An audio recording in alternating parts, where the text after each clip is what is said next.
Model Review Group. We'll work our way swiftly through the agenda, but first, welcome, introductions and safety information. Welcome.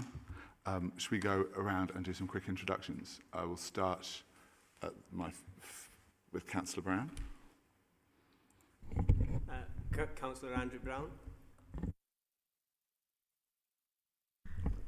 Councillor Kaz Self.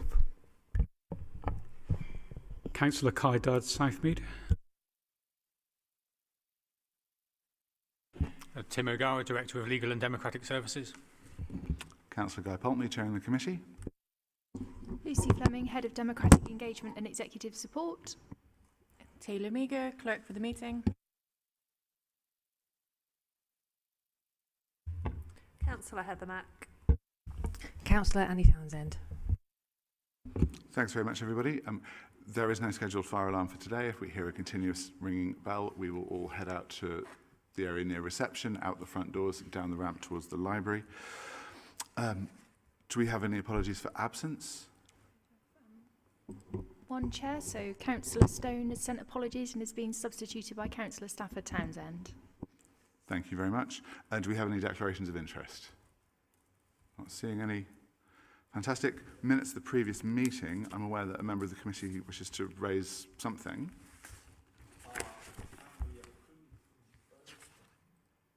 Oh, yes. Does anyone have any issues with the accuracy of the minutes? Nope. I think we can take those as approved. I just had one brief matter arising, and I'm not seeking to reopen the issue of public forum at all. In my opinion, there's been a perception, possibly actuality, that some public forum under the mayoral model wasn't acceptable to be received by democratic services. Clearly, in my view, under the committee model, I believe there's been a conscious effort to allow more transparency, but arguably, in my view, the pendulum may have sometimes moved too far. For example, I've no issue that if we have criticisms or questions to elected members, we voluntarily stood for election, and frankly, we're big and ugly enough to actually stand there and answer. But increasingly, I think there have been, somewhat unfair public forum comments and submissions which actually mention individual officers, sometimes by name, and I do think committee chairmen need to actually be alert to this, and in my view that's a step too far to allow that. No, thanks, Councillor Reddy. Yes, there is I think it's perfectly fair and reasonable comment. Thanks ever so much. We will move on at that point to public forum, possibly anticipating this. So there was an item of public forum that is currently under review. I have spoken this morning to the individual concerned, and I am taking legal advice on that item of public forum pending its publication, partial publication or non-publication. But yes, hopefully that will be available to see very shortly. Which brings us on to a slight change in the order of the agenda. One is, we have two substantive items of the agenda today. One is area committees, the other is the budget setting process. We had quite a far-ranging discussion of the budget setting process at the last meeting. I believe that was originally timetabled to take budget setting process first. I appreciate we also have an officer in attendance today specifically to help us with our discussions on area committees. I'm going to propose that we revert to doing the budget setting process first, as it's an item we've already had quite a substantial discussion on. No one has suggested to me that there are any further issues to be raised in respect of that conversation.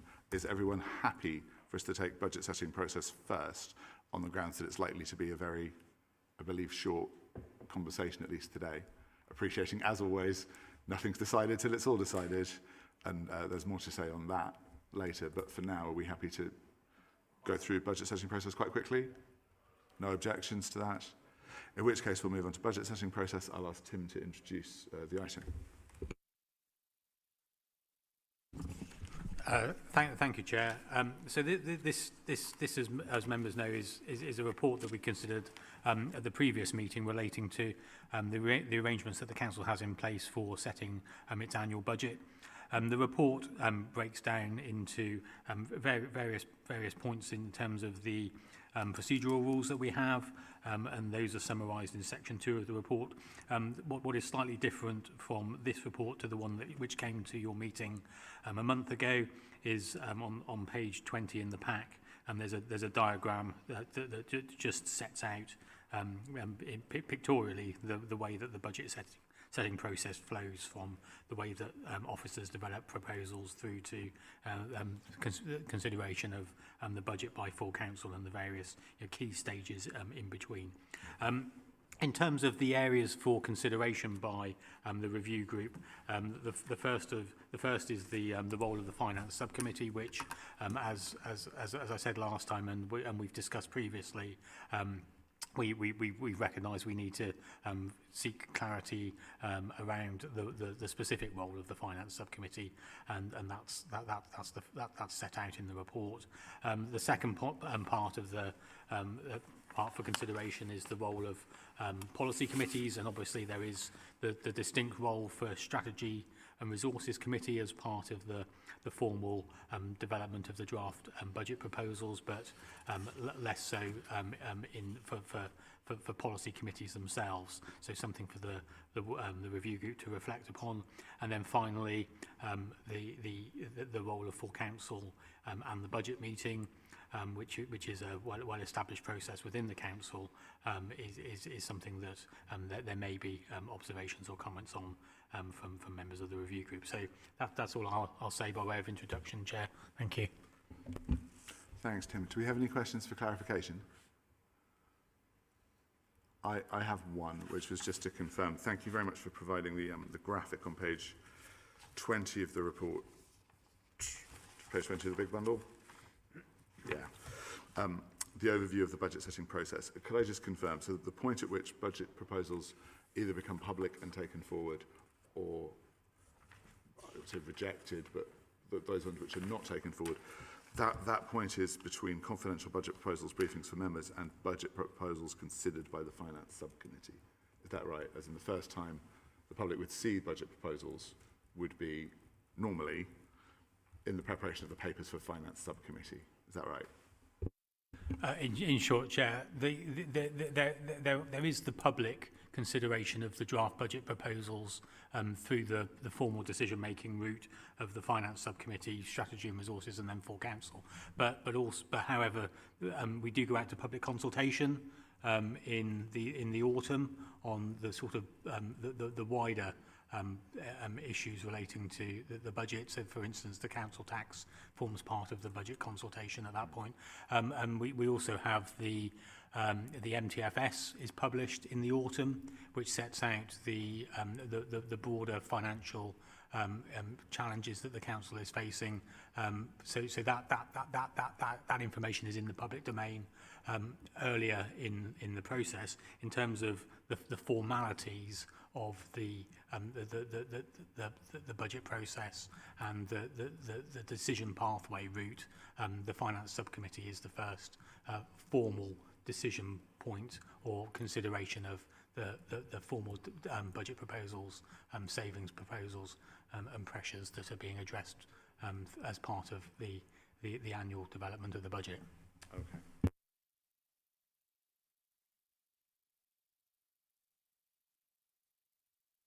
Sorry, thank you.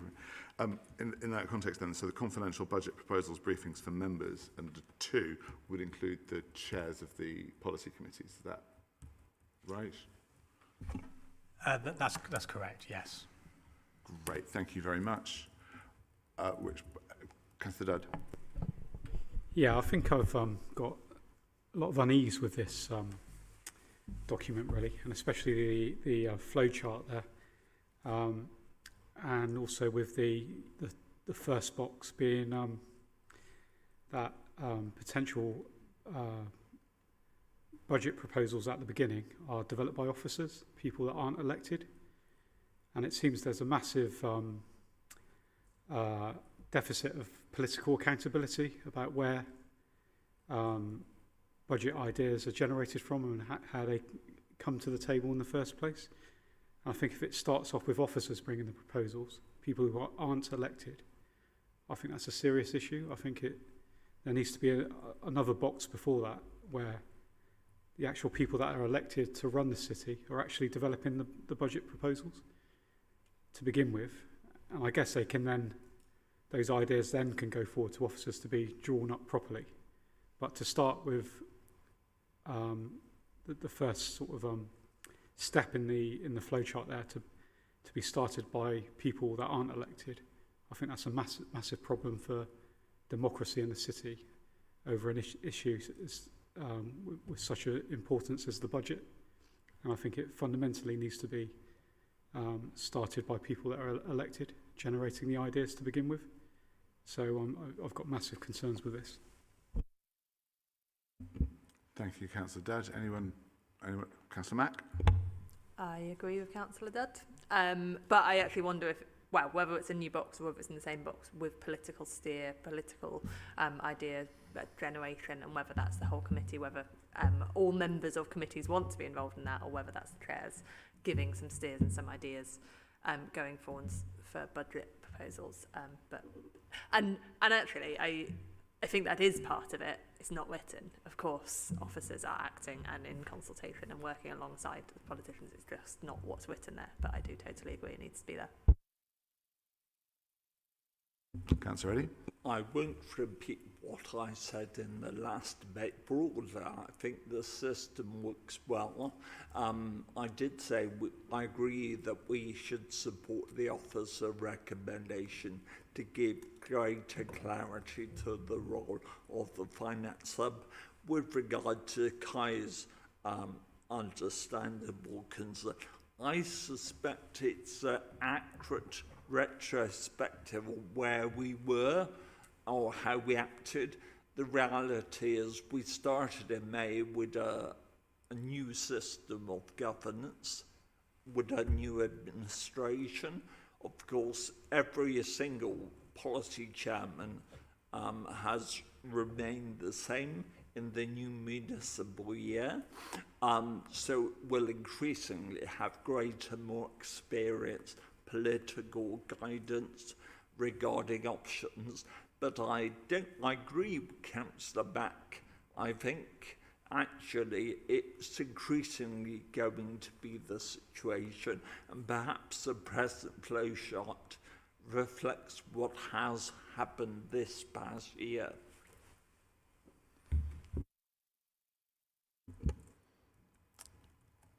Thank you. Unless anyone else has anything else, I'm going to suggest I'll talk more about the upcoming workshop later at the end of the meeting. But it sounds like what we're going into that sort of final let's resolve everything now that it's all over meeting with is a suggestion that we should in some way formalise the process of member involvement at the start of the development of budget proposals. Is that, sounds like we have consensus on that point. Is that fair? I'm seeing nods and no shakes. Councillor Townsend? Thank you. Yeah, the only thing that I'd add, I mean, I agree with what everybody else has said so far, is there doesn't seem to be anything in here in terms of a timeline for when that process would start. And my concern generally with the budget, it tends to start in terms of member engagement too close to the actual budget council meeting itself. And I'd like to see something in here that kind of firms up, sort of almost starting this process at the beginning, as soon as we pass one budget, that we start looking at the next budget again, or at least some kind of firm timeline in this process so that it doesn't slip. I will come to Councillor, do you want to come back on that point specifically? Oh, please. Sorry. All I would say whilst I welcome greater member involvement, that assumes that actually all members play a role, particularly the chairman and the vice chairman.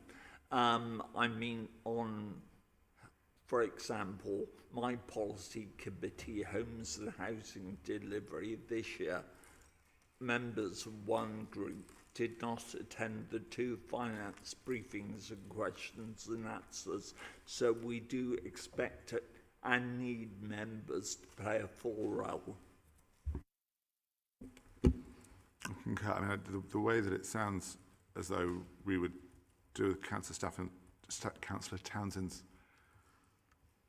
concern currently would be, obviously we can have a formal date for the budget proposals to be considered by the Finance Subcommittee, which sets a date from which everything can work back. But as Tim says, the start of the budget process is lots of different starting points. So possibly what we need is a way for members to feed into the budget process, whichever one is in place as we're going, and possibly Finance Sub, if it meets year round, might be the way of doing that too. It sounds like we have consensus on that point as well, except that I suddenly saw hands from Councillor Brown and Tim. So I'll ask Tim to come in and then Councillor Brown, if that's okay. Okay, thank you, Chair. Just to pick up on the thread of the conversation here. So, from my perspective as one of the council's directors, officers are already, and I am through my own management team, looking at how we develop proposals for the next financial year, and we have a series of workshops that we will have to identify emerging pressures. That is work that is rightly done by those who are responsible for the day-to-day management of those budgets, because they understand the detail, they understand where the pressures are, and when that work has been done, there will then be the engagement with the members who are responsible for those particular areas, and that's happening across all directorates right now. And I think I'm doing a workshop maybe next week or the week after with directors within resources, so that we have a collective understanding of what the pressures are,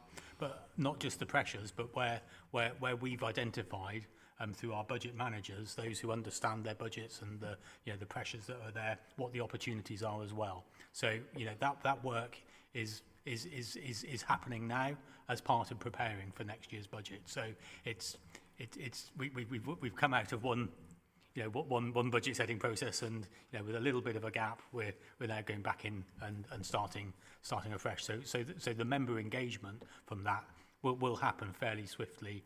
Once that initial technical work has been done by officers, and it has to be done by officers because they understand the budgets, they are responsible for the budgets that have been set, and they need to come up with the proposals as budget managers for where the opportunities are, reflecting on the pressures. So that is a process that has happened in all the time that I've worked in the council. It's not something that is new for the committee model. It's something that happened under the mayor and cabinet model as well. So that is ongoing work. We've recognised that the one thing that has perhaps changed is us doing that slightly earlier, and we're doing it even slightly earlier this year than last year, which was slightly earlier than it was the year before. So I think it's worth just giving that that clarification around where we say the budget proposals are being developed. It's actually quite a lot of technical work that's being done by officers. And I think it's important that that's recognised, Chair. Thank you. Thank you. No, it's certainly not to diminish the work done by officers. I think all members of the committee and all councillors are very grateful for all of that work that's done. But I do take Councillor Dudd's point on board that it should not solely be, I think that was the point you're making, solely be for officers to initiate those proposals. Members should be able to generate those proposals as well early on, and have them subject to that expertise and worked up fully. And to Stafford, Councillor Townsend's point, apologies, to be able to do that in good time, as it were. I think that's what the committee is looking for, unless I'm mistaken. Councillor Townsend, and then we'll move on fairly swiftly. Yeah, call me whatever you like. Oh, I'm so sorry. Councillor Brown did indicate a little while ago, and I'd totally forgotten in the previous answer. Fine. Yeah, I think I think a timeline is useful just to help explain that and to explain some of the stuff that goes on within Finance Subcommittee in the preparation of getting to the budget, you know, and getting to the point where we've got the budget envelope and we know what we're actually playing with, which is a huge piece of the work that the subcommittee does. I've been through the system, you know, and under the on Finance Task and Finish Group as was under the previous administration, and through the system as both a chair and a member of the Finance Subcommittee in this system. And, you know, I think there are tweaks that could be made to try and engage with members sooner. And I think one of the most significant differences this year, and it's credit to the national government this, we've been promised an multi-year settlement, and we've been promised it in June. So we're going to have a much clearer idea of, you know, there will still be variables, but we're going to have a much clearer idea of what we're playing with at an earlier point in the cycle. And that will help maybe shift those other aspects forward and allow for more member engagement maybe at an earlier point, I hope. Thanks, Councillor Brown. Councillor Townsend? Yeah, absolutely. I mean, so sort of heading at the culture side of things as I do, we were sort of having these conversations before even we passed this budget this year, for example. And so I understand exactly how it is, and I think what's really important about what we're doing in this process is making sure that all the stuff that's implicit is actually really explicit. So just like Kai raised that first box where it says officers develop, that it should be explicitly that it includes members, for example. And it's just about making sure that all the stuff that we know that we're doing and it is doing and we're sort of improving on just becomes really explicit in what comes out of this piece of work. So, yeah. Thank you very much. I think we've got a fairly comprehensive steer in terms of the issues that have been raised. Are there any? Councillor Mack, I'm so sorry. I'm going to start writing these down, please. I want to be clear that there's not many changes happening in this process compared to last year's process, which I think is broadly okay. There are certainly some corrections happening. And it's a process where largely the responsibility falls on chairs and vice chairs. And we are not getting proposals to change that from the other parties. And I want to be clear that this is the opportunity where we are opening and listening for proposals to change that. And if others do not wish to propose to change that, I would hope that we don't have a year of complaining about how the budget process works when we're in this room right now with the openness to change it. You know, it is a decision on how other parties wish to be involved in this process. And I guess the responsibility that comes with that.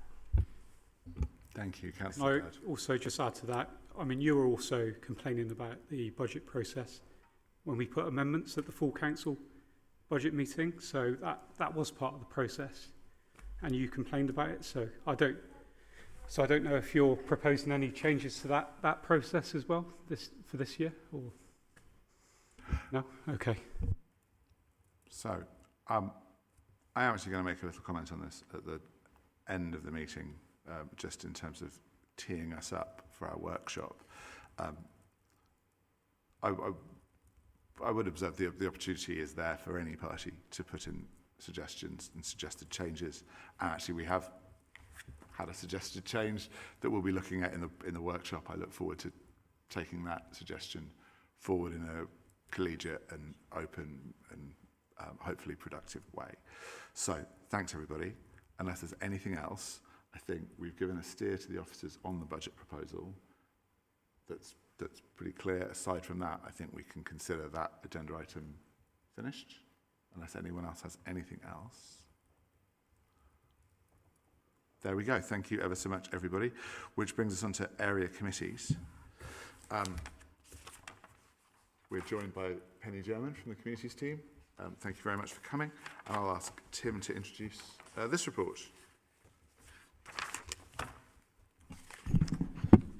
Yes, thank you, Chair. So this is a report relating to the arrangements that the Council has in place for area committees, so a few areas that you may wish to consider as part of your review. The report contains the full terms of reference for area committees, which are set out in Part 3 of the Council's Constitution. They're appended to this report. So before you look at matters for review, I think it's worth noting a couple of the things that have happened over the last 12 months or so in terms of the arrangements for area committees. The first of which was setting aside funding to take forward the new arrangements, which was a matter considered by the Public Health and Communities Committee in August last year, and that set aside funding to enable staffing resources which were needed for the new arrangements. And then subsequently, and quite recently, there was a report on the implementation of the new arrangements to the Public Health and Communities Committee, updating on the work that's been done to progress the new arrangements, but also as is part of one of their responsibilities, looking at the process around the Community Infrastructure Levy Equity Fund. So both of those reports, there's links to them in this report. In terms of the matters that the review group could consider, they are twofold. Really, the first of which is the specific roles and responsibilities of the area committees, which, as many of you will know, were expanded as part of the implementation of the new arrangements. And then secondly, the procedural arrangements that we have in place for holding meetings, the frequency of meetings and public participation, amongst other things. So that's the report, Chair. I'm happy to take any technical questions as needs be. Thank you. Thanks, Tim. And perhaps, Penny, would you like to introduce yourself?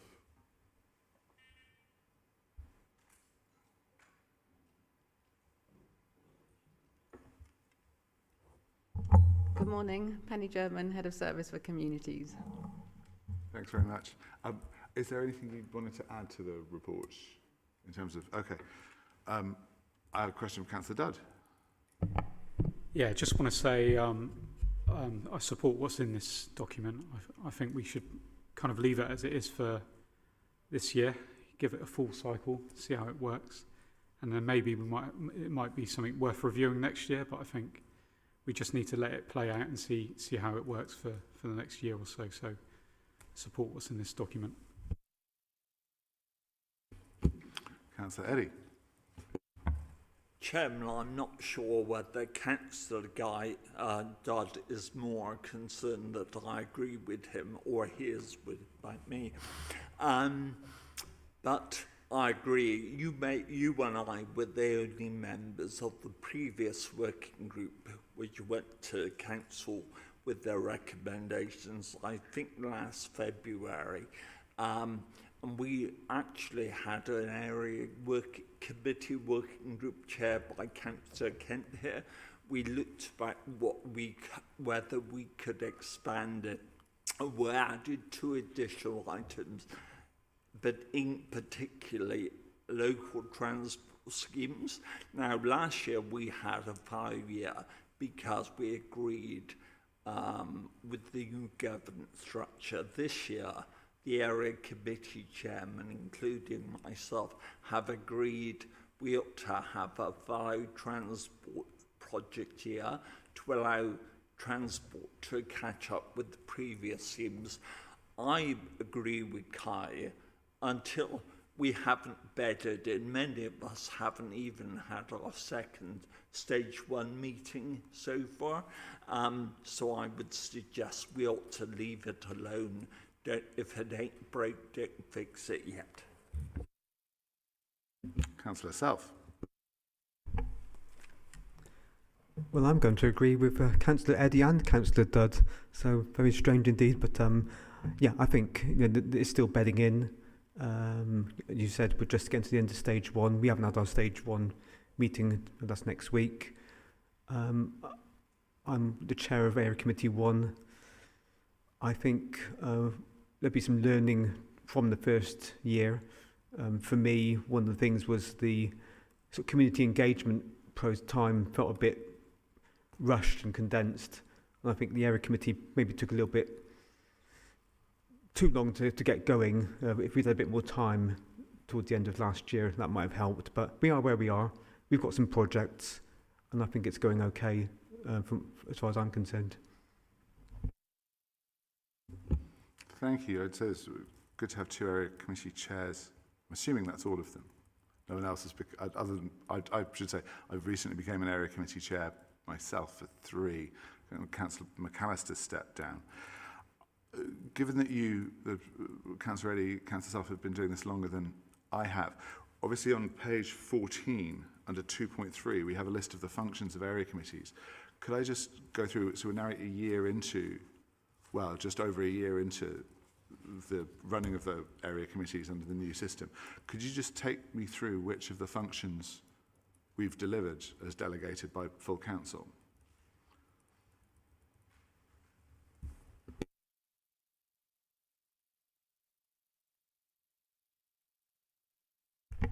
I think my response would be that we're still bedding in, even as area committee chair. A lot of these things on page 14 are quite interesting. I think we need to try and get our local areas more engaged in these sort of issues. For example, it was mentioned about traffic issues. We need to try and understand what they are and bring that through area committees as well as maybe some of the policy committees. And things like highway maintenance work, there may be things that area committees are quite useful for people to come and talk to us about. The amount of potholes, the amount of pavements that are needing repair, the number of weeds that are in gutters and stuff like this. So again, just bedding in and try to use this process as a bit more in terms of the way it works as a democratic process in the city. Councillor Eddy? Sorry. To add briefly to Kaz's comments, I would suggest that some of the schemes haven't really happened physically yet, but until we can actually manage to accommodate them with officer capacity, it's a bit silly to go further. My view as a councillor has always been it's better to under-promise but over-deliver, and I think our constituents will be utterly disillusioned if we say your area committee can do this and agree this and fund this, and we haven't got capacity. So I would agree with Kaz and Kai. Let's leave it where it is at present and perhaps revisit it in a year or 2.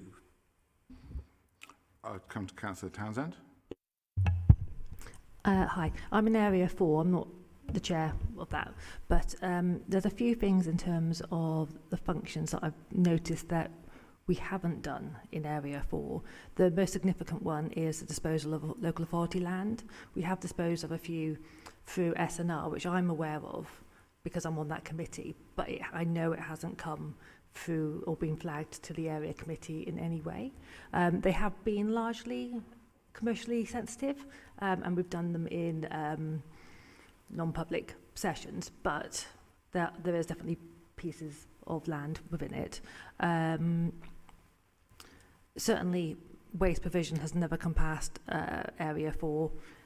Can't speak to allotments, we don't have any. I do have, we do in Area 4, but not in my ward. One of the concerns I've got about the way in which Area Committee SIL interacts with Strategic SIL.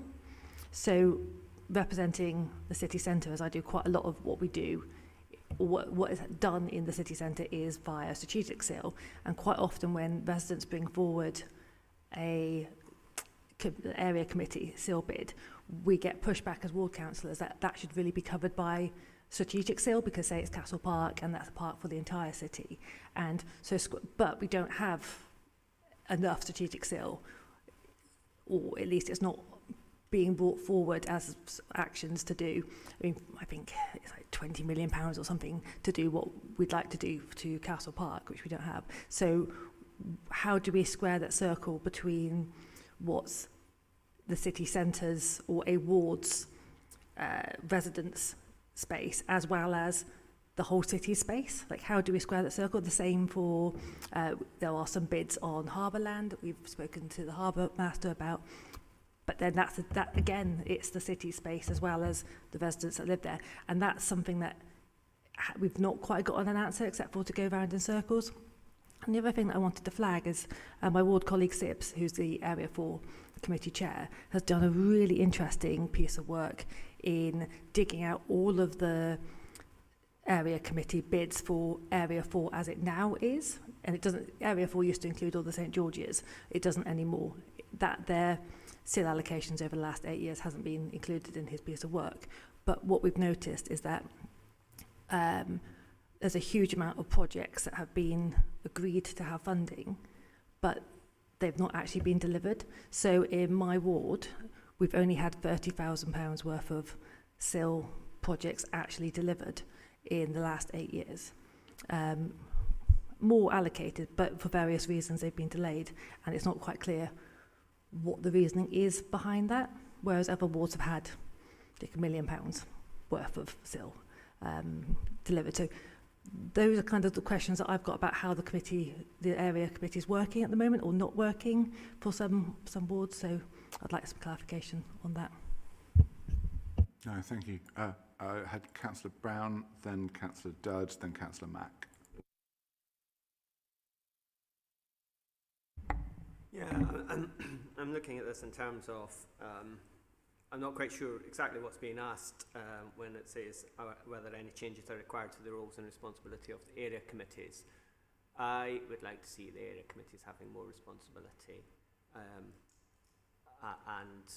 you know, expanding their role. But I think that's in line with what's in the document and what's already been referred to with a number of the things that aren't actually, you know, in this cycle haven't really come forward yet. So in this cycle, it's been primarily just the SIL bid process as before, and we've not seen some of those other things coming forward. And I'd like to see a route map to see those things becoming embedded in the process going forward. And as the committee, you know, as we go through this cycle and through the stage 2 process and into next year, maybe seeing some of those other items coming on to the programming of the committees as a whole, so that maybe by the, you know, so that we can build up to that sort of aspiration of them having a greater remit in terms of, say, in the way that the public realm in their areas is, you know, is developed and, you know, improved through time. Thank you, Councillor Brown. Councillor Dudd. Yeah, thanks for that. Slightly agree with Andrew there that actually what is in there is pretty good. And as you say, is it actually happening is the key question. Just one I'm really worried about, and I think the council's at massive risk of JR here for not following its own procedures and constitution, is that issue that's already been raised about disposal of land and buildings. Now I've had issues in my own ward about the sale of buildings that I see them as community assets, and I think it's going the right way at the moment, but the property team hasn't followed this process. So if it went the wrong way, I would be happily advising those community groups to try and find legal remedies, because the council's not followed its own procedures and constitutions. So and they could potentially go down the JR route, because it's clear here that area committees should be consulted on any proposal to dispose of local authority land, community buildings or community asset transfers, and that's not happened at all so far to date since this has been part of the council's constitution. And if that's happening in my ward, that's happening right across the city. So I think the council's exposed itself to a massive legal risk by not following this to the letter. So it's just something I wanted to place on record. No, thank you, Councillor Judd. Councillor Mack. Yeah, I wanted to come in directly on the buildings point because this is carefully worded, that is authority land, community buildings and community asset transfers. It is not all buildings, it's not commercial properties. And something we might consider an asset for the community is not the same as that being a community asset transfer or registered as a community building. I'm not disagreeing with it, I'm just saying technically what the differences are. Now, the changes that are happening to the disposals process based on the work, the task and finish group, the cross-party work, and with a lot of influence because of a lot of experience from the Labour group, is that disposals will be shared with ward councillors 4 weeks before. It is interesting because area committees and ward councillors are obviously different. So there is now a process where ward councillors are always involved and informed of all disposals. And now this is a specific category of disposals, community asset transfers, authority land and community buildings. And I don't know that that is bedded in. And I have just this moment sent it to the work that's being done on that because we haven't finished the work on what the process for disposals looks like. So this is another thing to add into that process, but I can confirm to everyone that ward councillors are being added in, and the latest round of disposals that will be coming to Strategy and Resources next month have followed the process. It's not as proposed by the Task and Finish group with more transparency. Thank you, Councillor Mack. Councillor Eddy. You'll well know that I'm not in favour of additional meetings as a general rule. And clearly, when we talked about the number of meetings for area committees over the year, we recognised that the committee structure needed to consume its own smoke. And we had to work within a very small budget envelope. But clearly, it's primarily aimed to respond to the timescale of the sale process and perhaps tree planting in Section 106. If, and I note what Councillor Mack said, we do need to actually consult area committees. Perhaps, whilst I don't in general favour additional meetings, because that's not decision making, doesn't need to be physical. So perhaps we could convene a remote meeting of ward councillors. A suggestion's come forward. Thank you very much, Councillor Eddy. Councillor Self next. Thank you, Richard. I was going to say something else about the area committees. You know, we've got 2 per year, and I'm just wondering if we're going to bring in all these other things, like Andrew was saying, that's on page 14. Maybe we might need more, and I'm not also a fan of more meetings, but virtual meetings are a possibility. You know, I know that up in BS10, Kai and Mark Weston have a BS10 forum where we get lots of community engagement, and lots of people come up to talk about some of the things on page 14 here. So it'd be good to try and sort of take those local community meetings and have more opportunities to discuss our area committee and try to encourage people to get more engaged in area committees. So yeah, I think you could just it's still, as I say, a learning process, but I think there'd be some ideas to think about maybe in a year's time as we bed it in a bit more. I could say one more thing actually on the land disposals. There's certain issues in some wards about the usage of land and how, for example, parcels of land may be used for meanwhile sites. So I think it's, that's an area where an issue where area committees might want to be consulted and ward councillors might want to be told about what the proposals are for those sort of things. Thank you, Councillor Dodd and then Tim. Yeah, I know what Councillor Mack was saying, but obviously in this table here it says the disposal of local authority land. So it's not just community buildings. So for example, a community building could be on a freehold plot of land that we're selling. That's local authority land. Sorry, a commercial building, could be on, and we're selling the freehold. So under the terms of this, that should come to the area committee for consultation. And also a commercial building might have some land around it.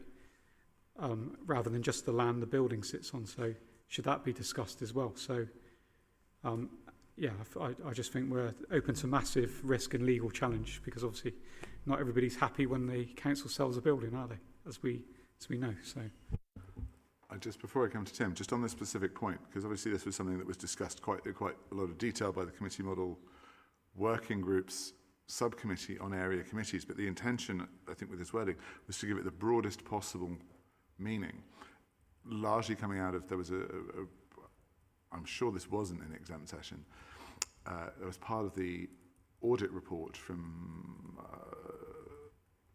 a while ago.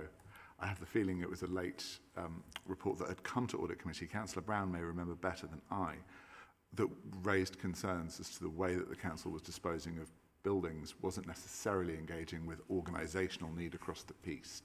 That's to say, a department could decide to dispose of a building because it didn't need it without checking that another bit of the council might not be able to make good use of it and transfer it across. And including the idea of community asset transfer or the use of something as a community building. I think we wanted to give this as broad a scope as humanly possible to ensure that local ward councillors would also be consulted before any land, building, anything was disposed of, as to whether it might not be useful to that community before it was sold on the market. So I think there's a very broad definition in play here. So I echo to an extent Councillor Dudd's concerns, and I'm glad that Councillor Mack is working on it. I'm sure this will be coming forward. Just before I come... Oh, sorry, Tim was next, and then I'll come back to something. Yes, thank you, Chair. Just on the property disposals, there's a number of other things I wanted to mention. There is a caveat in here, and it's an important one, and it was deliberate, around transactions which are commercially sensitive, and by their very nature, they are not put into any public meeting or forum, and that applies to reports that go to Strategy and Resources Committee for obvious commercial reasons. So I think, you know, I don't disagree with the things that have been said, and as Councillor Mack has said, we are working on, you know, improving the process to enable, you know, that effective engagement wherever possible. But sometimes that just will not be possible given the commercial sensitivity where we have commercial property which the council owns and holds for investment purposes, and that is a legitimate category of exempt information which we wouldn't be sharing and putting into the public domain. So I just wanted to make, you know, provide that clarification on the scope of that particular part of the terms of reference for area committees. What I will also do, Chair, if it helps, is refer members to the appendix in the report that went to the Public Health and Communities Committee a little earlier this month.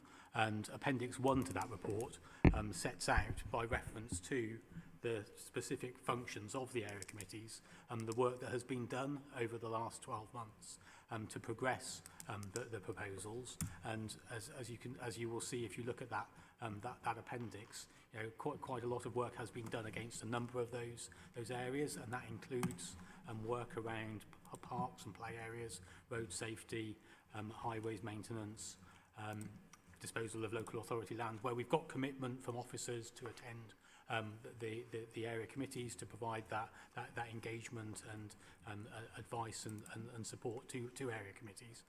You know, recognising that it's still, you know, embedding. So, you know, there is the detail there. I would refer members to it because there's quite a lot of information in there which would hopefully assuage any concerns you have that things aren't being progressed, and because they are, and that report sets that out in terms of the detail. There's one other thing that I just wanted to clarify, is the matter that Councillor Stafford Townsend raised in respect of strategic SIL. The area committees are only responsible for local SIL. I think we all acknowledge that.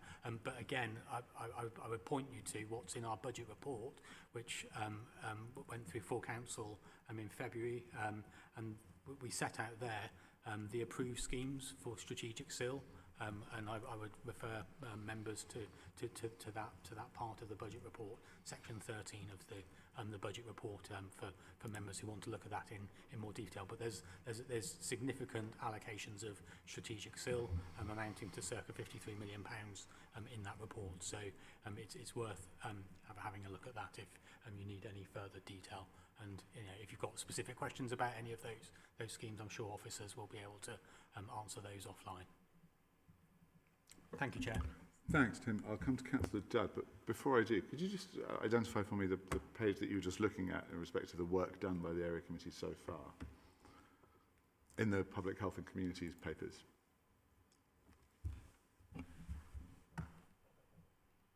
Yes, as Chair, we've sent you a link to the covering report, and then there's a number of appendices to that report. And Appendix 1 deals with, it's headed up Terms of Reference Progress Report. So there's, I think it's about half a dozen pages or so which provide an update on the various parts of the Terms of Reference which have been taken forward. No, thank you. It's a 177-page document. I'm trying to make sure that it's fresh for members of the committee in case we do need to look at it as we move along. That one. Page 90. Okay. Thank you very much. Councillor Dudd, please. Yeah, can I just clarify that point about the sale of commercially sensitive assets, or some transactions might be commercially sensitive. So normally you'd have some sort of exempt session to discuss details of that nature. And by the very nature of it, almost every sale is commercially sensitive because there'll be information about expected value and what the council's willing to accept for the property that's potentially being, even if it is a community building, even the information around that would be sensitive as well. So if so that basically rules out almost all assets being discussed as outlined here by area committees. Potentially, if the argument was used that it's commercially sensitive, because you could argue almost every sale was commercially sensitive, so you wouldn't have any proposed sale come into an area committee. And obviously the intention of this being put in there in the first place was probably for the scope to be as wide as possible in terms of what could be discussed. So if it's being interpreted the other way, then I'd be concerned by that. No, thank you very much. Just for clarity, there is no mechanism to prevent area committees being consulted on a property disposal in exempt session, is there?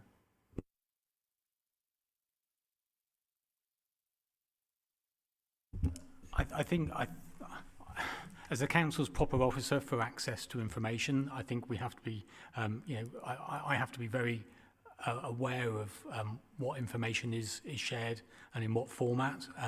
I can't give generic advice on that, Chair. It is something that we would need to look at on an individual basis. So, a sale of a commercial property is something that I wouldn't have expected to be considered by an area committee, whereas community asset transfers, which is involves significant public engagement, I absolutely would.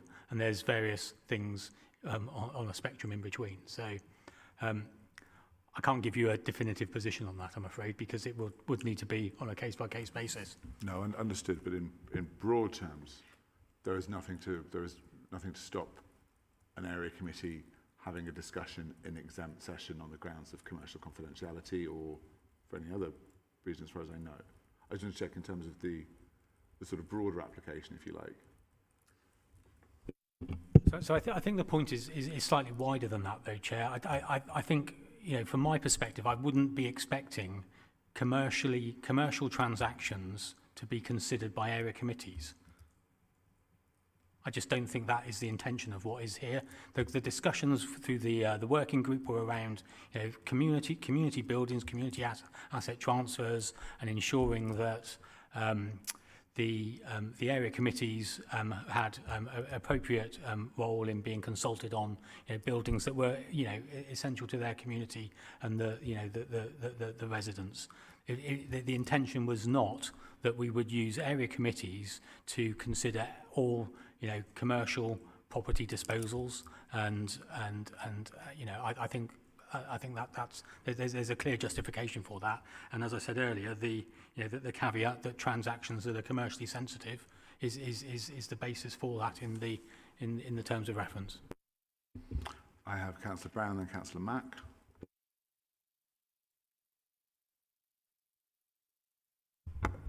He didn't want to talk.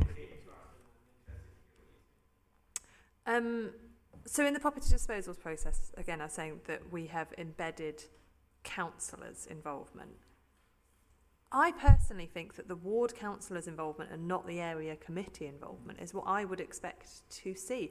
I don't want the area committee that is... Yeah, no, but let's discuss that. What we're doing here is discussing, and because the Constitution specifies certain bits of it, that's what I'm proposing here. For something that is in the heart of Lockleys, that we'd be talking about as Lockleys councillors, that the disposals process would come to us to say what are the potential uses for that. That's what I want to see in terms of councillors being involved in it. I'm not sure what the Hillfield councillors would have to say, and I guess it depends on your area committee, what is the makeup of your area committee, what support, what are the other intentions around your area committees. But the councillors at the opposite end, because I guess I'm one end of my area as well, I'm cut off by the M32 to the rest of the area committee. The rest of my area committee have nothing to do. Sorry, and I know this might be a question about areas, but so I guess I'd ask everyone to think about it. Do you want, as ward councillors, to have a view on disposals, which is embedded in the process now, or do you want area committees to discuss what the use of a property in your ward might be, and would your area committee support actually what it is that you as local councillors would most want for that? No, I think it's an interesting point. I would say, why not both? Obviously, we could have local councillors could be consulted. That's not a problem. But I say this as a councillor who has almost no community buildings in my ward. We would desperately like one, if only so that we could hold surgeries in line with the council's new rules on when and where surgeries can and can't be held, apparently.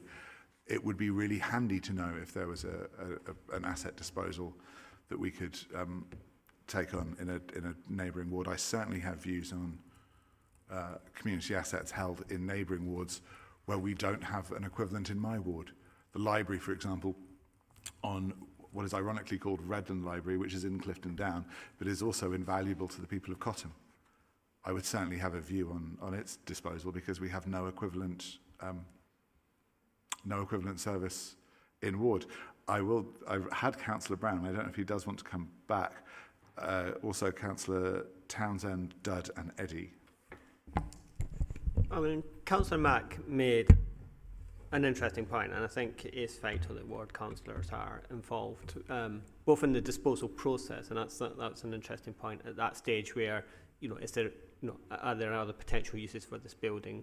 Do you have input to this, and or at the stage at which they, and at the stage at which they actually come to be disposed, if that's what happens. And it is interesting as to whether that information will always be relevant to area committees as they're constituted, or in the case of Councillor Pulteney, and there might be community buildings that are used by a wider footprint than just a ward. They might actually cross area committee boundaries and be relevant to members in an adjacent area that wouldn't be captured by this. So I think that it is interesting as to whether area committees are necessarily the best vehicle for this sort of consultation. I think that's interesting to take away. I'll be keen to speak to my party colleague who was on the committee model working group first time around, as to what his take on this provision was, and whether we feel that as drafted it does work, it would work in the way that would like. I was going to ask a question earlier, and I think sort of Tim touched on this a little bit, although I think I came out of, I think I was left confused as to the extent to which, because, you know, you did mention, you know, you talked about things being a case-to-case basis, and I think that left me confused as to what might be captured by this as opposed to what would be considered not, you know, commercially sensitive or whatever. But I was going to ask a question around the fact, though, because it's from a constitutional point of view, this is in the Constitution saying that committees should be consulted on these things.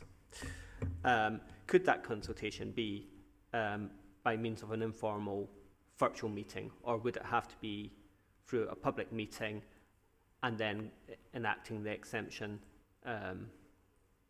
So the fact that it's in the Constitution, does that sort of presume that this would be stuff that would come to a public meeting and then subject to the exemption procedure, or does it, or would it allow for more informal consultation through Teams meetings?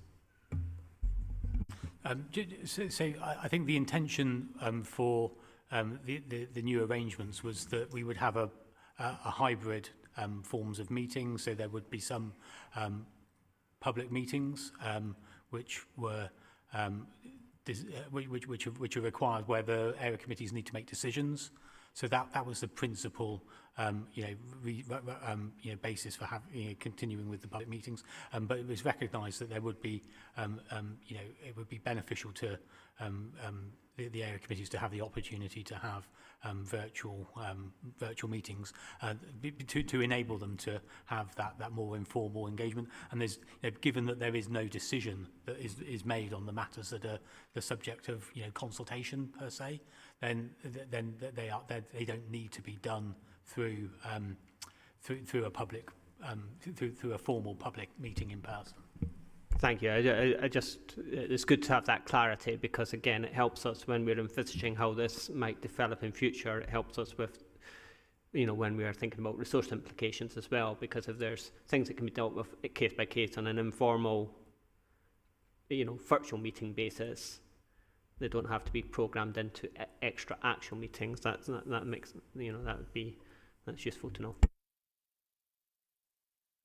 And just looking at the report that went to Public Health and Communities, where there is a commitment from the Corporate Landlord Service to attend the online meetings up to twice a year as required, to provide appropriate updates on matters for community asset transfer, etc. So that is the model that's envisaged, I think, for these sorts of things.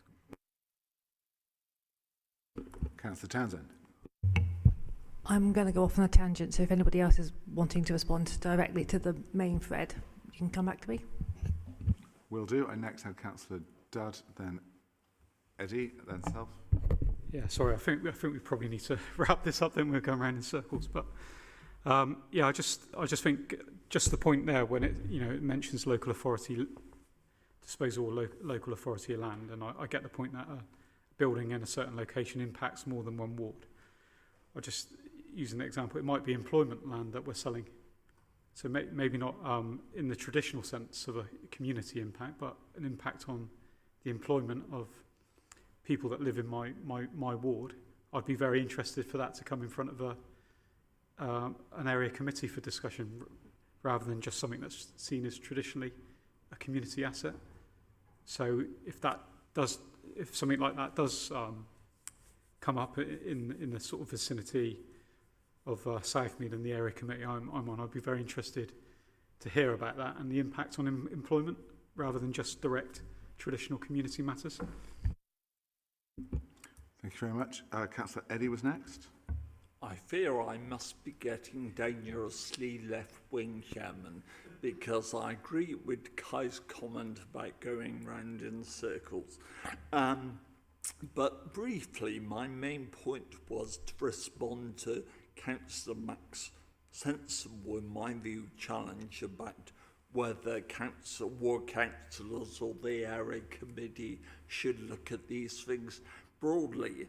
I think I accept a point about it. Now we've embedded the ward councillors, and in Kai's case, you know, if it's something which impacts the neighbouring ward, you know, both sets of councillors, of course, but I agree, I don't think it would be appropriate to say for all local authority land or buildings, only community, council-owned community buildings and community asset transfers to go to the area committee.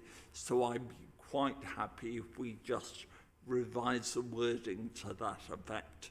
I'll make it one other point. Andrew serves on our Area 8 committee, and the meeting we had the other week, we were just quorate by one member, and we had to wait until she arrived by bus 5 minutes after we were due to start. So I don't want these key decisions to be delayed because of the quorum issue for area committees. No, thank you. I think that's a very reasonable point. Next, I had Councillor Self, and then we'll wrap up this particular bit of this particular discussion. For what it's worth, you know, I have a lot of sympathy with all that's been said on this particular issue about the disposal of land. And yes, you know, obviously ward councillors should be involved, but yeah, there will be some facilities, for example, youth facilities, which will cross wards, but maybe more geographically located, you know, maybe in the north of the city or the south of the city, east or west. And they may be specialised youth facilities where people do come from a distance. So I think, you know, there is a role for area committees potentially as well. Thank you, Councillor. And it was also to say, for what it's worth, and I'll come on this briefly before we move on, but the test, to my mind, is what's there currently potentially of use beyond the solely the ward that it's in, but could it be? And that to me is quite important. It's what could this land be used for if it were not disposed of. That was why I think we were so keen to include it in the functions delegated to area committees originally was that the council should not be disposing of land for which it has a use. And they may be uses of which the council could be made aware by an area committee. And I want to make sure that area committees are consulted in good time so as to not lose that opportunity. On this point, Councillor Mack, please. Yeah, we seem to be assuming that consulting an area committee or something going to an area committee is a meeting, a public meeting. Let's be clear that the disposals process, it gives... Once we have worked out that for whatever reason a building is not fulfilling what it is doing, it is costing us money, and someone has, some way we have to be paying for that. So the process at the moment is there is 4 weeks for services to consider how they would use that, and it's working really, really well in terms of services. And next month's strategy and resources, when we look at disposals, will be properties going to other services within the council. So that is working, but it's a 4-week period. This isn't a wait for the next area committee that is happening twice a year for these items to be coming. So I think if we are talking about consulting with the area committee, we are talking about consulting with the area committee in the way in which we are consulting with ward councillors, which is information via email, not a public meeting, because that will just mean us incurring a lot of costs on buildings that are not currently fulfilling their purpose in the council. I look forward to having that discussion. Just to work our way through this, and apologies, but I just really want clarity on this. And I appreciate we've had some conversations around how things should be working, which is great. And I thank Tim for pointing out the report to the Public Health Committee from earlier in the month. But could I just ask, in terms of the area committees that you personally chair or serve on, and I'm just looking through preparatory work to be done to understand how to ensure an equitable distribution of funding across the city. Has any of the area committees looked at that or engaged with that question? Mine has not. Delivery of services I appreciate we could have done this at one of our 2 meetings that we've had, but have any area committees done that, referred a matter from public forum to an officer for a response. Highways maintenance, have any of the area committees had communication from highways about prioritisation of works? Has there been any involvement of area committees in road safety budgets? Yours has. Good.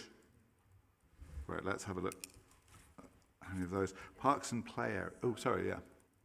I think everyone has, because I'm sure it was an email that went to everyone on 20-mile-an-hour zones, so every member has had that. Yeah, that was to every member of area committee, wasn't it? The Oh, opportunity apologies. to- It's in terms of prioritisation, as in 20 mile an hour versus something else or whatever else it might be.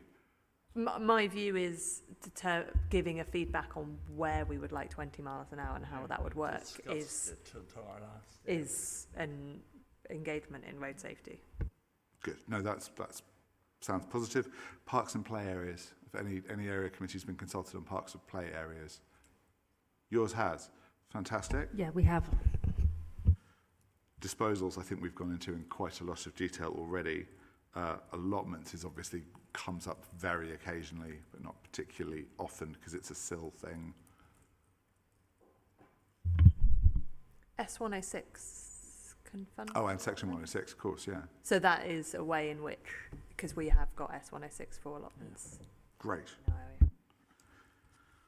And finally, street cleansing or street cleaning, provision of street bins and enhanced street recycling. We've not had anything on that. Okay. I did want very quickly to touch on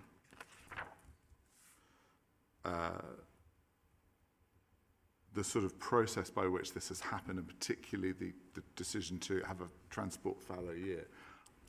I'm sure Penny will correct me if I'm wrong on this. My understanding is that there has, from the report, it reads as though there has been, and sort of as discussed here earlier, there's been a committee, or rather a working group, made up of the chairs of area committees. That's right. If I could be of assistance, certainly officers actually both sought the views, but also then facilitated a vote by area committee chairman about this, and the decision was made to have a fallow year. Obviously at every second meeting, which we had last Monday, I believe, we've had been consulted by Transport about historic schemes which is still in their pipeline to actually whether members wish to take these forward. So work has been done to clear the backlog. No, thank you. That does kind of bring me to the point I was a little concerned about. So this is not a politically proportionate meeting. There are no agendas. There are no minutes taken. But that meeting is convened by, I'm guessing, officers. There's no councillor chair, for example, of that group. It's facilitated by officers. Yes. Okay. I just want to check. It sounds as though a decision was made for that fallow year by that group.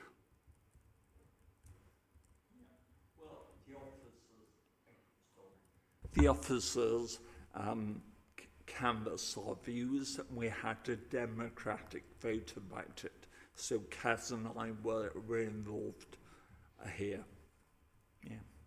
But I just want to make absolutely clear on this point, the decision to not allow area committees to spend SIL money on local transport schemes this year was taken there, at that meeting.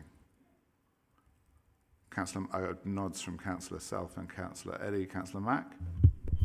So a couple of years ago, I was an area committee chair at a similar time when we also considered spending money on transport projects.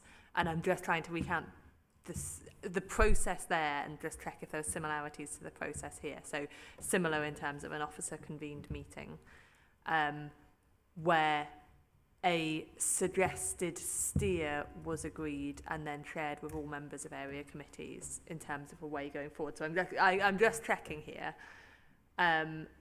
Was a suggested steer, and it was actually, the wording was there would be a recommendation that transport committee, that it would be difficult for transport projects to go forwards, rather than that it would not be allowed. I'm just checking the absolute precise, because this isn't a new situation.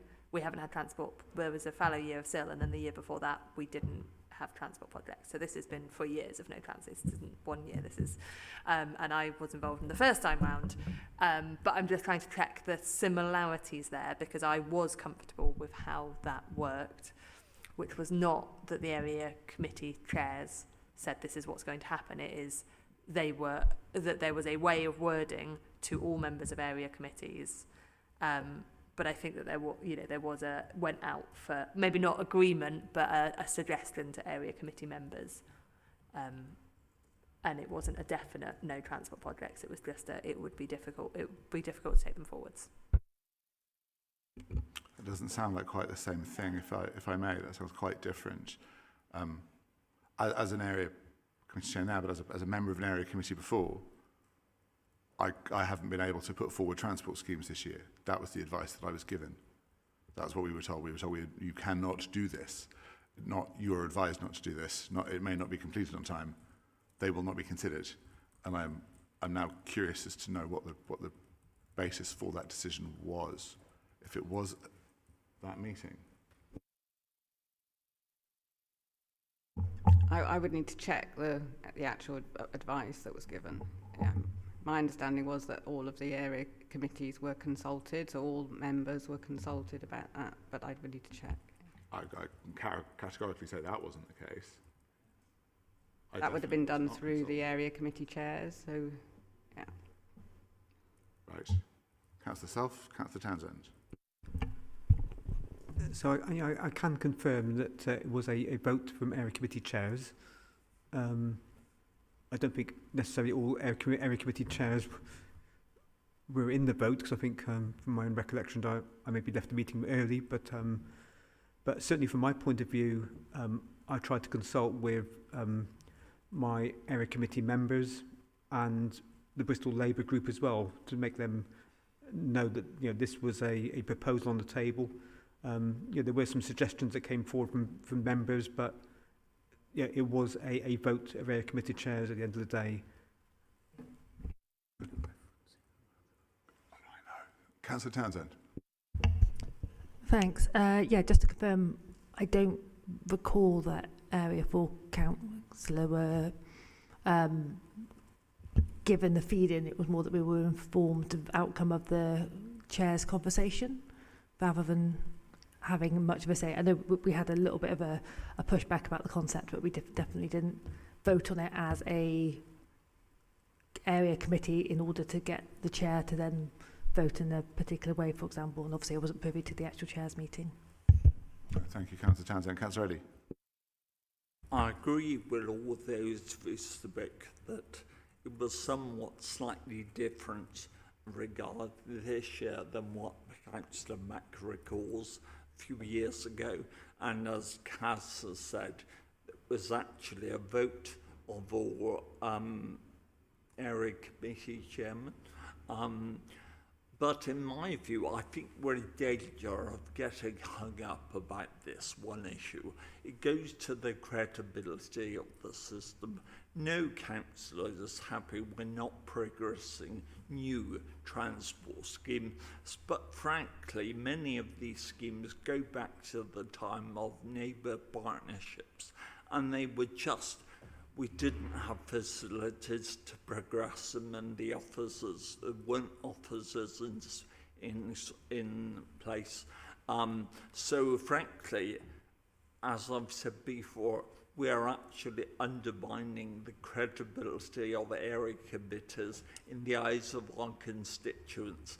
If we are saying, oh, you have a chance to nominate it, but we've got a huge backlog of schemes which have not been addressed. At least this year, the officers will be seeking to address some of those by consulting and gaining the views of councillors serving on current area committees. Thank you, Councillor Eddy. Councillor Dudd? Yeah, I was going to say, I think we're sort of getting a bit sidetracked here, really.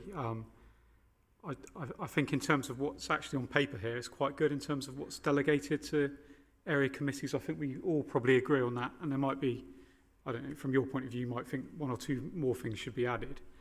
But I think how the area committee has actually been operating, rather than how it's constituted, is probably the issue. We might need to meet, instead of twice a year, it might need to be a bit more often to deal with all the issues. So that might be a lesson learned that we can pick up. But I suggest that we probably discuss that in the workshop, maybe, because I don't think we're going to get anywhere just going round in circles here, really, to be honest with you. No, thank you, Councillor Dudd. Councillor Self? Yeah, just on the specific issue of transport, I'm on the Transport Committee, and I know that there are a huge amount of things coming to that committee. So, the Transport Department have my sympathy for the workload. We have discussed things like maybe subcontracting to help them and maybe bring forward some possibilities of transport schemes that are delayed. But I think we kind of ruled that out in the Transport Committee just on maybe things like cost. But we are aware of this as an issue and something that needs to be brought forward, because we all want these transport schemes, local ones, to come forward as quickly as we can. Thank you. I thought I saw Tim. Yes, Chair, just very briefly, and I found a reference in the report to Public Health and Communities, which I think just helps to close this part of the discussion down. In February, in consultation with the area committees, it was agreed not to approve new highway schemes for 2025.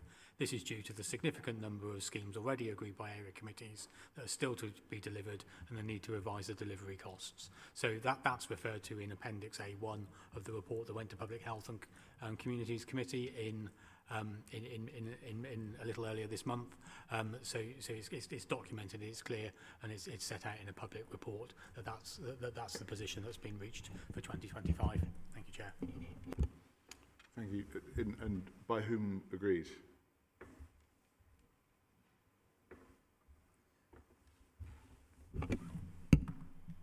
So this part of the report is some key actions that have been taken forward through the work between officers and area committee chairs. So as Councillor Eddy has and Councillor Self have indicated, the process that they were privy to is reflected there in that report. For clarity, apologies. We will move on now. I just want to make clear my understanding currently is that a decision was made in an unminuted, unagendered meeting by a non-politically proportionate group convened by an officer following a meeting of that, well, that does not strike me as our normal decision-making process. I will leave it at that. The final thing I want to come back to is the local SIL equity fund. And when I was looking at this under the terms of reference this morning, it's quite clear. Bids to the equity fund would be made to the relevant area committee in line with current eligibility criteria for applications for the local element of SIL, and that the final decision on bids for the equity fund would be taken by Public Health and Communities Committee on an annual basis, having considered all applications supported by the area committees. And I'm led to believe that there's subsequently been a limitation on who is and isn't allowed to bid and on what basis to that fund that supersedes what's in the council's constitution in respect to that term of reference. Can I just check that the new criteria for the local SIL equity fund, where that decision was taken?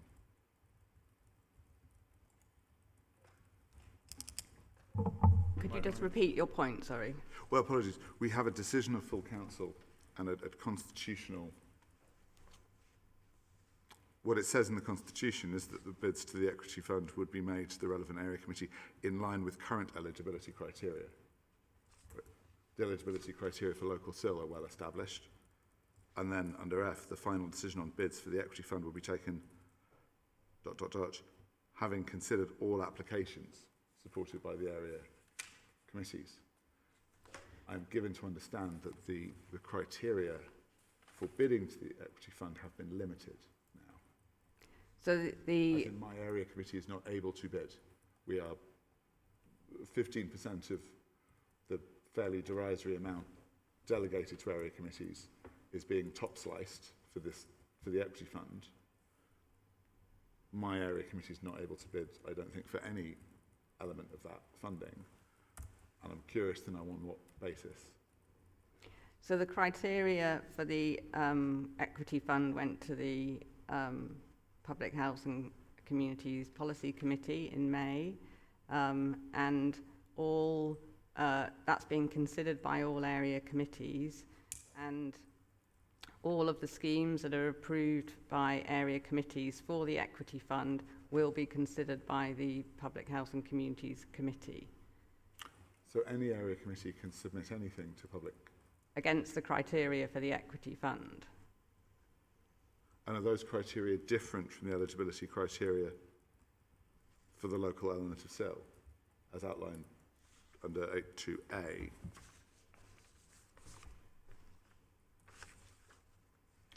think it's limited to the 30% private areas in the city.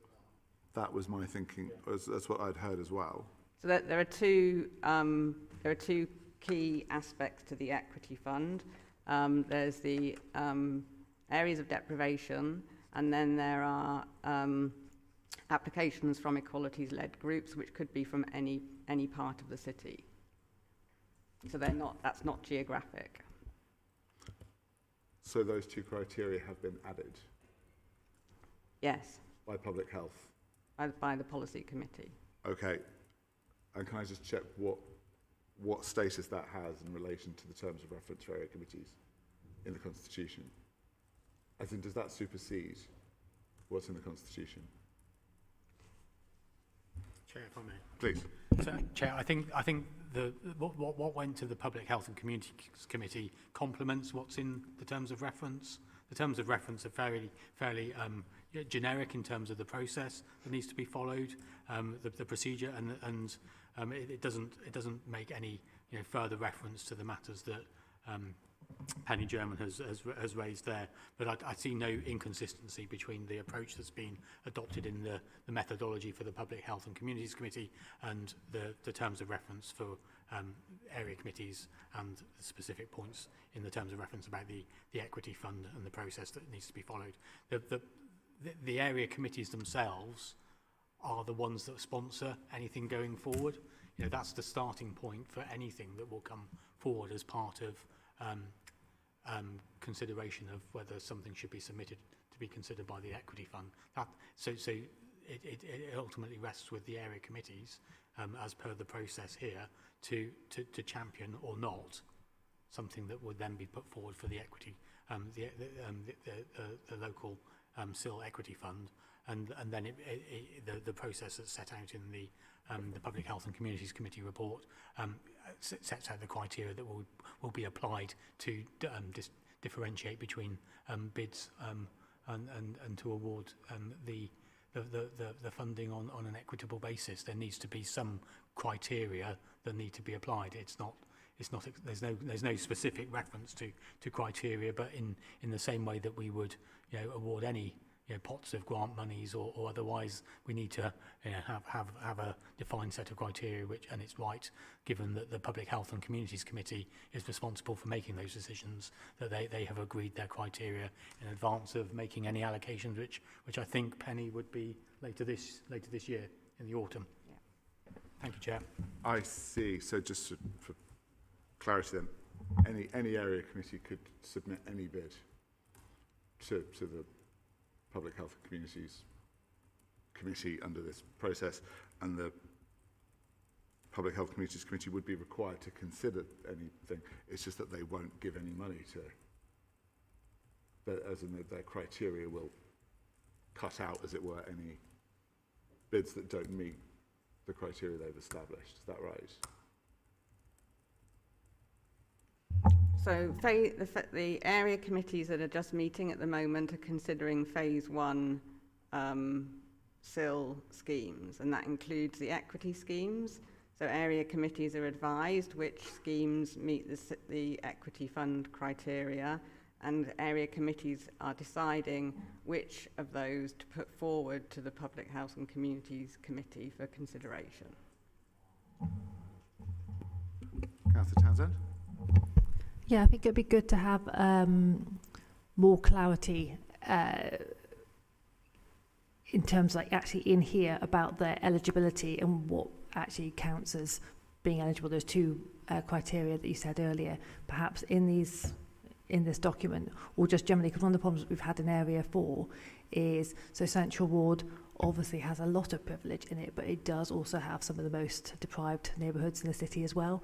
And we were first told that none of our applications were eligible for this fund, which is not true. And we did have quite a substantial pushback, and now a couple of applications are going forward into the equity fund, but we were originally told repeatedly that none of our applications were eligible because the ward as a whole was more privileged.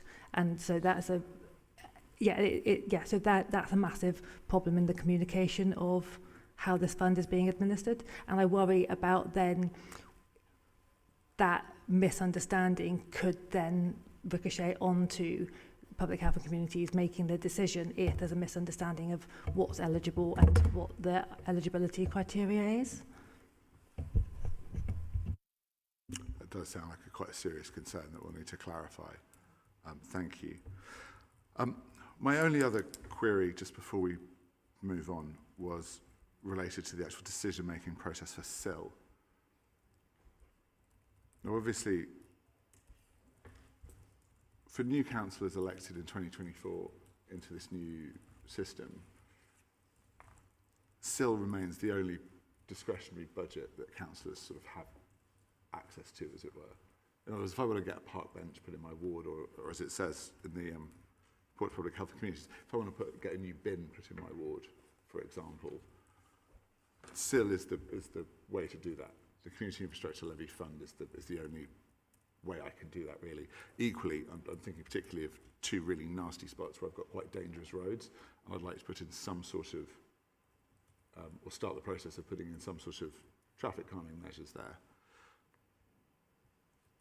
It looks from the process here as though in order to put in that bench or that bin, I have to appoint a community connector organisation at a cost of £200 to go out and set criteria, prioritise. Is that not the case? Can that simply be put into the mix at any point for a decision?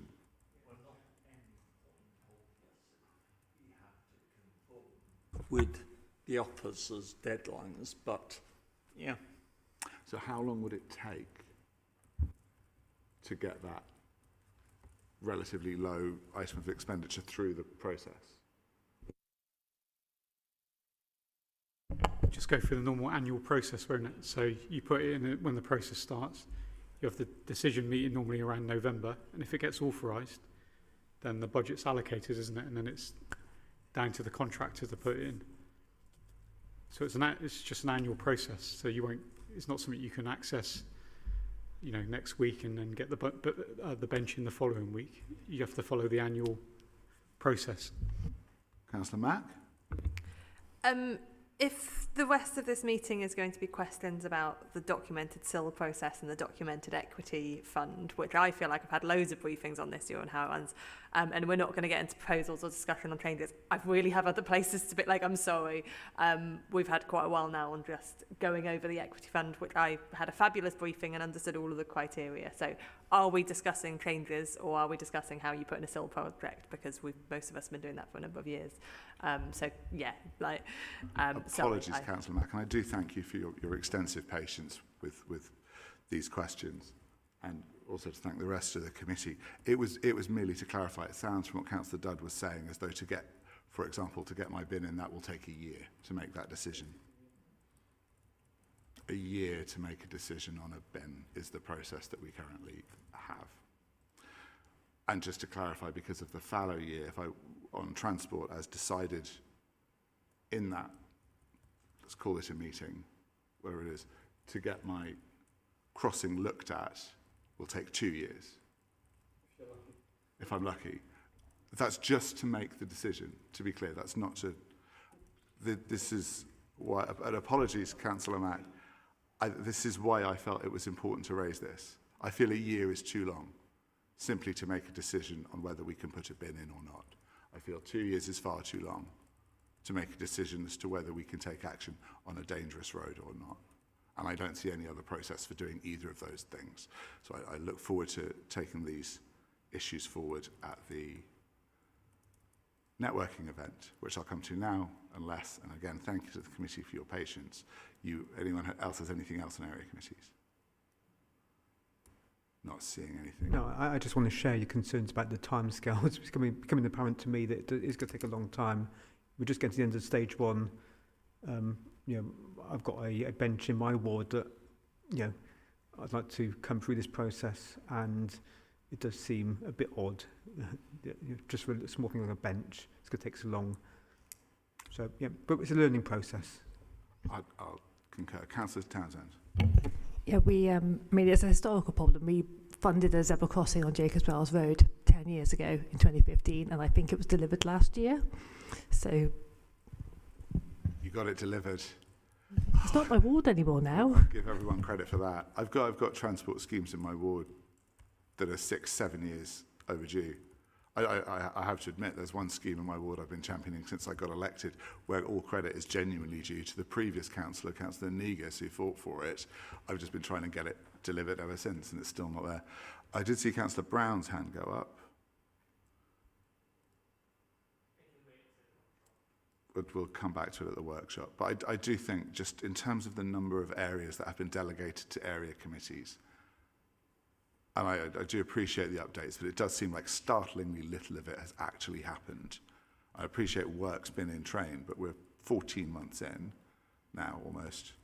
And that, combined with the significant delay to projects funded, agreed some time ago, that have also not been taken forward, I do worry. This was the area committees, I think it's fair to say, to the committee model working group, were an absolutely key part of committee model working, and I do worry as to how little has actually happened. But we'll discuss it at the workshop, I'm sure. Brings this agenda item to a close. I've been alluding to this workshop since the start of the meeting. Apologies. So one of the themes of this committee on an ongoing basis has been nothing's decided till everything's decided, for very, very good reasons. The committee model review was intended to encompass quite a broad constitutional review, looking at a whole set of different factors and objectives that the council had that it wished to achieve by moving to a committee model. And some of those need to be achieved through all sorts of different decision-making process and aspects of the review.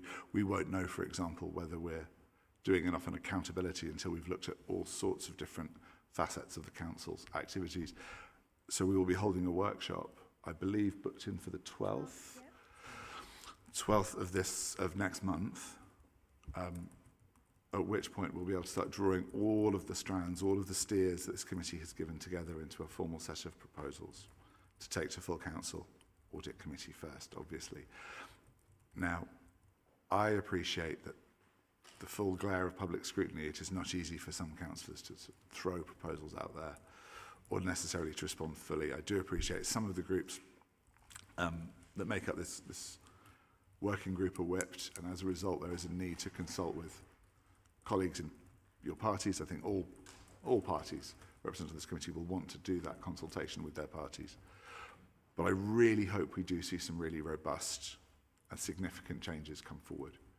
I worked on the referendum campaign to move us to a committee model review for some time. In fact, it was my council motion with former Councillor Hartley that triggered that referendum in the first place.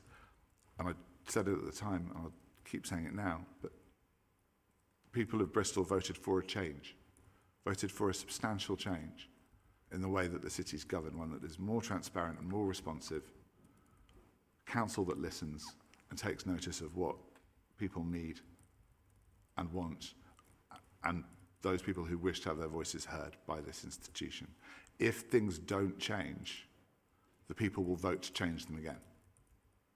And I think that people, having voted for it, have a right to it. And I really hope that the proposals that we see coming forward at that workshop in response to the discussions that we've had reflect that. And I say again, if things don't change, people will vote for change again. And I think people are getting angrier and angrier. Certainly my experiences canvassing during the Wecker election reflected a degree of public anger with public institutions.